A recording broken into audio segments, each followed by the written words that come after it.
Hello दोस्तों, आप सभी का स्वागत है हमारे YouTube channel the explore fact world में। आप सभी को पता ही होगा 6 अगस्त 1945 को जापान के हिरोशिमा पर पहला परमाणु बम गिराया गया था।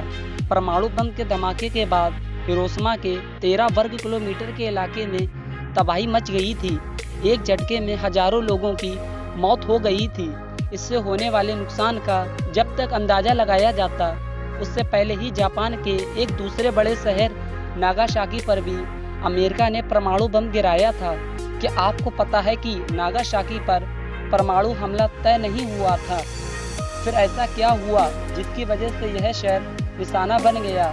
8 अगस्त 1945 की रात को अमेरिका के B-29 विमान के बॉक्स पर एक बम लोड किया गया। यह बम किसी विशालकाय तरबूज जैसा था।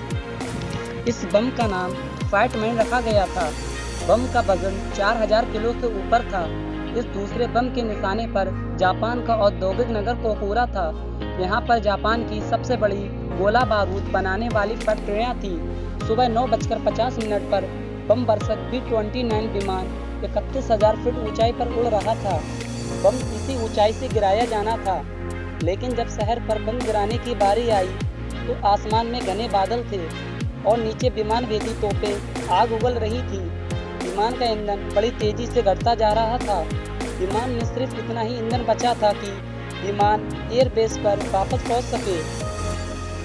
इस मिशन के ग्रुप कैप्टन लियोनार्ड ने बताया, हमने सुबह 9 बजे उड़ान शुरू की।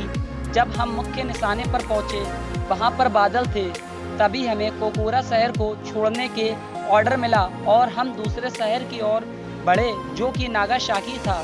विमान जब नागासाकी के आसमान पर पहुंचा तो चालक दल ने बम गिराने वाले स्वचालित आवरण चालू कर दिए। कुछ ही समय बाद विशालकाय बम तेजी से धरती और बढ़ने लगा। 52 सेकंड तक गिरते रहने के बाद बम पृथ्वी तल से 500 फीट ऊंचाई पर फट गया। 11:02 पर आग का विशालकाय गोला मशरूम की शक्ल में उठा। गोले का आकार लगातार बढ़ने लगा और तेजी से सारे शहर को अपने लपेटे में लेने लगा।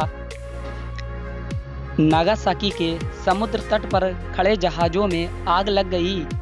आसपास के दायरे में कोई भी व्यक्ति यह जान नहीं पाया आखिर हुआ क्या है, क्योंकि वो जानने से पहले ही मारे जा चुके थे। शहर के बाहर कुछ मजदूर काम कर रहे थे। उनमें से एक ने बताया, पूरा शहर निर्जन हो चुका था। हर तरफ लोगों की लाशें ही लाशें थी। हमें पता चल चुका था कि कुछ तो असाधारण घटा था। लोगों के चेहरे और हाथ पैर गल रहे थे। नागासाकी शहर के पहाड़ों से घिरे होने के कारण यहाँ पर 6 या 7 वर्ग किलोमीटर क्षेत्र में तबाही फैल पाई थी। बाद के अनुमानों में बताया गया कि हिरोशिमा के 1,40,000 लोगों की मौत हुई थी, जबकि नागासाकी में हुए धमाके में करीब आधे यानी कि 74,000 लोगों की मौत हुई थी।